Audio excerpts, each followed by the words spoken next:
Bueno, primero que nada, buenos días con todos. Esto es parte del club de liderazgo que nosotros habíamos, que estamos inscritos y que estamos ya trabajando en esto.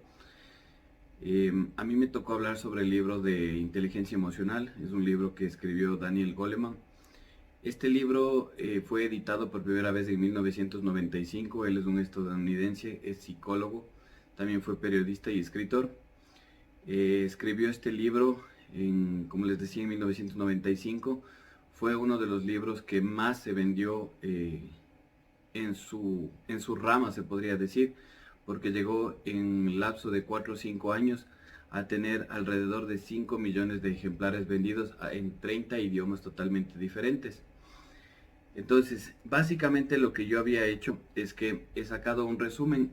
Yo les voy a pasar el libro. El libro habla de que, o bueno, el libro tiene alrededor de 250 páginas. Les voy a pasar el libro, logré conseguirle en PDF. Entonces les voy a pasar el libro para que ustedes, las personas que estén interesados, puedan seguir leyendo, puedan seguir viendo todo lo que yo pude palpar en este libro. El libro empezaba, o en alguna parte de lo que yo estuve leyendo, hablaba y decía, por ejemplo, que grandes ideas cambian tu vida. Así que yo creo que el rato que nosotros empezamos a entender la inteligencia emocional, empezamos a reaccionar de una manera diferente con cada una de las personas, indistintamente donde estemos, con quién estemos. Eso funciona tanto en la casa como en el trabajo, en la calle, en absolutamente todos los lados. Entonces, la inteligencia emocional nos decía que nuestra mente está compuesta por dos partes: nuestra mente racional y nuestra mente emocional. La mente racional es la que nos ayuda a los pensamientos lógicos y analíticos. Con esto nosotros vamos desarrollando y vamos pensando las cosas cuando utilizamos nuestra mente racional. Y nosotros también tenemos la otra parte, que es la mente emocional. Esta es la que se encarga de todo lo que son los impulsos dentro de nuestros cerebros, de cómo nosotros vamos a reaccionar. Dentro de esta parte, de la parte racional, es la parte que nosotros somos totalmente conscientes de lo que hacemos. ¿Qué quiere decir eso? Que nosotros sabemos lo que hacemos y es lo que a nosotros nos limita, que nos pone los límites para saber si es que debemos seguir o no debemos seguir. En cambio, la mente emocional no necesariamente tiene un límite. El libro nos dice que nuestros ancestros solo poseían el cerebro reptiliano y límbico. Eso es una parte del cerebro que nosotros usábamos antes, donde más se desarrollaba lo que es la neocorteza. La neocorteza es algo que ya nos hizo con el tiempo ir desarrollándose y que nos fue ya encaminando a saber cómo nosotros íbamos a tener que ir racionalizando y pensando nuestras acciones, lo que nosotros íbamos a hacer. Esta es la causante de nuestra parte racional, que es lo que les decía hace un momento. Cuando opera la mente racional y la mente emocional en armonía, nos permite tomar mejores decisiones y tener comportamientos más asertivos. Eso quiere decir que si nosotros mezclamos las dos partes, de la parte racional con la parte emocional, si logramos combinar esas dos cosas, nosotros vamos a poder siempre tener una reacción positiva ante las situaciones. Existe algo que se llama el secuestro neuronal y es cuando utilizamos nuestro cerebro límbico. Es la parte de nuestro cerebro que prácticamente ya no lo estábamos o no lo estábamos usando porque no estaba desarrollado en nosotros. ¿Qué significa esto?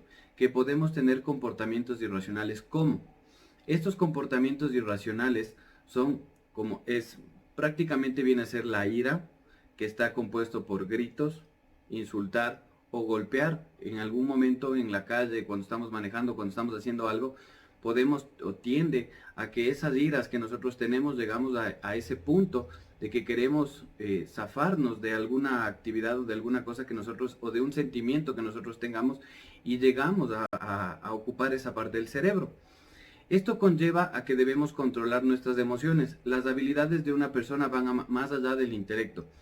Bastante, Daniel Goleman en muchas de las partes de su libro habla de que en realidad nosotros podemos tener muchísimos títulos, podemos tener muchos cursos realizados, pero lo que él nos decía, y que obviamente ya les voy a citar al final una parte, una frase que a mí me gustó, que decía que las habilidades de una persona van más allá del intelecto. Esto quiere decir que no necesariamente tenemos que apegarnos al conocimiento que nosotros tengamos. las personas se van desarrollando mediante la emoción y el pensamiento racional. La inteligencia emocional abarca 5 pilares. Los 5 pilares fundamentales era el primero, es entender nuestras propias emociones, reconocer nuestros sentimientos, saber cómo estamos para transmitir esa seguridad que nosotros queremos impartir. 2. Manejar nuestras emociones, controlar y tener pensamientos asertivos cuando algo emerge. Nosotros debemos conservar la calma para poder continuar con lo que tengamos que hacer. 3. La motivación. La motivación es persistencia, es algo que tenemos que hacerlo en nosotros mismos y en las personas que nosotros tenemos al lado. La empatía es la habilidad de conocer las emociones de las demás. Es que nosotros nos metamos y nos pongamos, como dice el dicho, ¿no? Es ponernos en los zapatos de la otra persona. Eso es lo que tenemos que procurar hacer, ponernos en los zapatos de otra persona para saber qué es lo que siente, qué es lo que nosotros podemos aportar y cómo nosotros podemos guiarle. Y la quinta es de administrar tus relaciones con los demás. Es cómo nosotros vamos a administrar esa relación que tenemos con las personas para que funcionen en armonía. Existen emociones que ahora vamos a hablar de la otra parte. Tenemos emociones negativas que irradian o que están inmersas en nuestra vida. Una de esas era lo que hablábamos antes, es la ira. ¿Cómo evitamos, por ejemplo, la ira? Si es que nosotros estamos enojados, tenemos que buscar distracciones. Tenemos que buscar alguna otra forma. Tenemos que salir, tenemos que caminar, tenemos que salir al patio, tenemos que salir a la naturaleza, tenemos que hacer alguna cosa que nos haga cambiar ese estado de ira que nosotros tenemos. Debemos pensar en los problemas, no nos va a ayudar. Pensar en los problemas lo único que hace es alimenta más esa molestia o esa ira que nosotros tenemos. Cuando caemos, de aquí tenemos otra que es la ansiedad. Cuando nosotros caemos en la ansiedad, tenemos que hacernos una sola pregunta. ¿Qué es lo peor que puede pasar? Cada vez que nosotros estemos ansiosos por algo, la ansiedad es un estado de ánimo que nos puede inclusive llegar a enfermar. Entonces, cuando nosotros caemos en este estado de ansiedad, tenemos que preguntar, ¿qué es lo peor que puede pasar? Como para saber cuál es la realidad de todo lo que nos puede pasar en ese momento que nosotros tenemos eso. Y al final tenemos otra que es la depresión. La depresión es muy parecida al resto de emociones. La depresión es algo que nos hace caer en un vacío en el cual no podemos salir, que es complicado salir. Y la única forma de hacer esto es cómo nosotros podemos evitar la depresión. La misma forma, distracción, cambiar nuestro entorno. Si es que estamos en una situación complicada o un momento complicado, debemos cambiar todo lo que estamos haciendo y hacer ejercicio, salir a la naturaleza. En general, actividades que nos distraigan de lo que nos está haciendo caer en esta depresión. Hay que tomar en cuenta que la ira lo que daña es el corazón de uno mismo. Eso es lo que le afecta. Justo veía un ejemplo que me acordaba ahorita. Yo veía un ejemplo que decía que un piloto de avión tenía, estaba el piloto y el copiloto, y el piloto le decía, era una persona que tenía demasiado mal genio. Entonces hubo una situación donde el copiloto en realidad, como tenía tan mal genio esta persona, no le comentó de algunos errores que estaba cometiendo, y esto llegó a causar que uno de esos aviones, de uno de esos vuelos que estaban ellos haciendo, tenga un accidente y murieron alrededor de 10 personas. Eso quiere decir que si nosotros no tenemos una buena comunicación, si nosotros no permitimos que el resto de personas tenga una buena comunicación con nosotros, no vamos a poder salir adelante. Si nosotros vamos a emitir una crítica, tenemos que estar listos y dispuestos, primero, a hacer la crítica y saber cómo decirlo.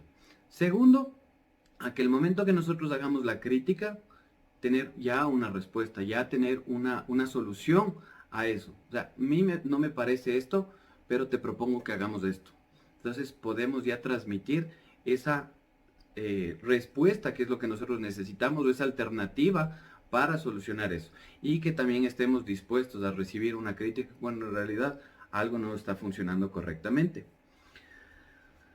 Tenemos en las emociones que debemos fortalecer. Hablábamos en el libro se habla bastante de que nosotros muchas de las veces no es que hacemos las cosas mal, o no es que debemos sentirnos mal porque estamos haciendo algo que no es correcto. Dentro de esto, por ejemplo, hablábamos, vamos por partes. Emociones que debemos fortalecer son el optimismo y la esperanza.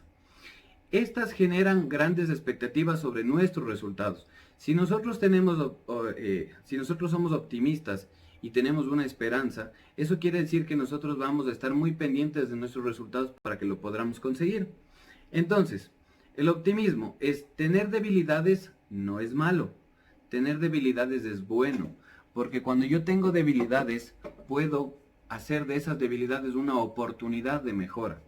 Entonces, si es que yo puedo de mis errores, de mis debilidades, hacer una oportunidad, estoy ya creciendo como persona. Ahora la esperanza. La esperanza es la mentalidad positiva, nos permite aceptar de una mejor manera el rechazo. Cuando nosotros somos rechazados por tal vez una idea, un proyecto, algo que nosotros estemos haciendo y somos rechazados, pues esto nos va a ayudar. ¿Por qué? Porque si es que a mí me dicen no, y no, y no, y no, y muchas veces nosotros escuchamos la palabra no, pero yo tengo una esperanza de que por una parte o por otra lo voy a lograr conseguir, o tal vez tengo que mejorarla. Entonces, esa es la parte donde nosotros no debemos permitir que el rechazo nos afecte.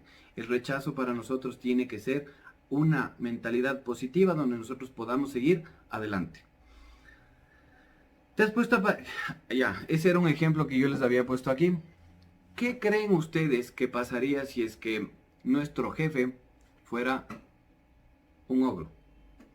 Una persona con la que en realidad no podamos conversar.